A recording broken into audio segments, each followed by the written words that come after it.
श्रीमद्रामायणे वाल्मीकीये आदिकाव्ये उत्तरकाण्डे सप्तपञ्चाशः सर्गः।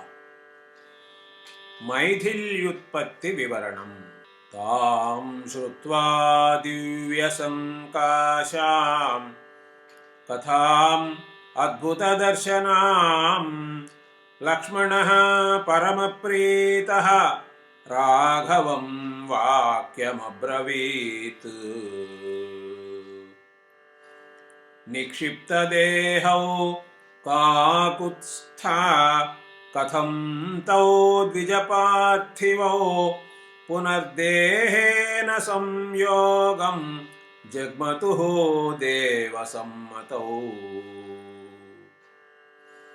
तस्य तद्भाषितं श्रुत्वा रामः सत्यपराक्रमः तां कथां कथयामास वसिष्ठस्य महात्मनः। यस्तु कुम्भो रघुश्रेष्ठः तेजः पूर्णो महात्मनोः तस्मिंस्तेजोमयौ विप्रौ सम्भूतौ ऋषिसत्तमौ। पूर्वं समभवत् तत्र ह्यगस्त्यो भगवान् ऋषिः नाहं सुतस्तवेत्युक्त्वा मित्रं तस्मादपाक्रमत्।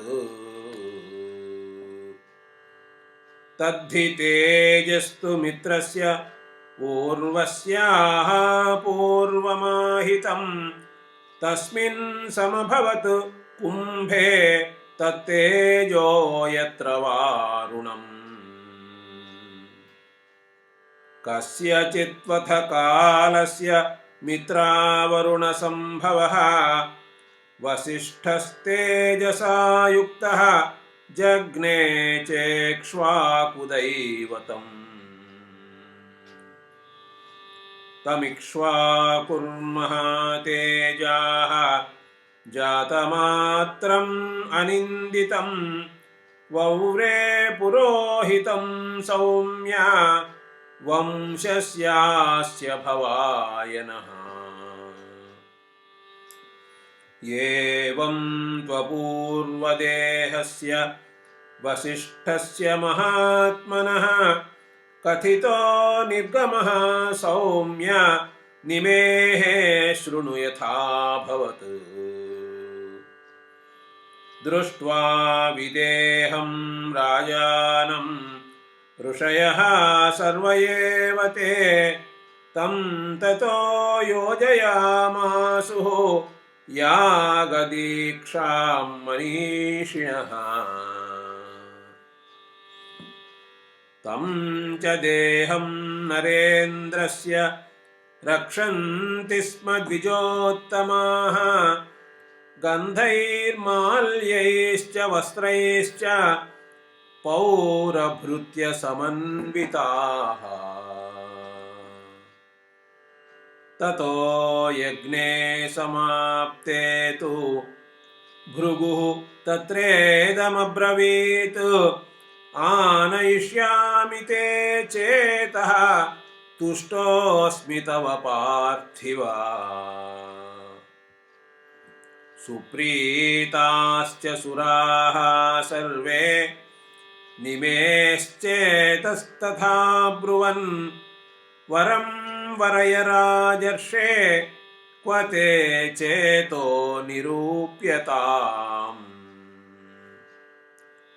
एवमुक्तः सुरैः सर्वैः निमेश्चेतस्तदा ब्रवीत् नेत्रेषु सर्वभूतानां वसेयं सुरसत्तमाः। बाढमित्येव विबुधाः निमेश्चेतस्तदा ब्रुवन् नेत्रेषु सर्वभूतानां वायुभूतश्चरिष्यसि। त्वत्कृते च निमिष्यन्ति चक्षूंषि पृथिवीपते वायुभूतेन चरता विश्रमार्थं मुहुर्मुहुः एवमुक्त्वा तु विबुधाः सर्वे जग्मुर्यथागतं ऋषयोऽपि महात्मानः निमेर्देहं समाहरन् अरणीं तत्र निक्षिप्य मथनं चक्रुरोजसा मन्त्रहोमैर्महात्मानः पुत्रहेतोर्निमेस्तदा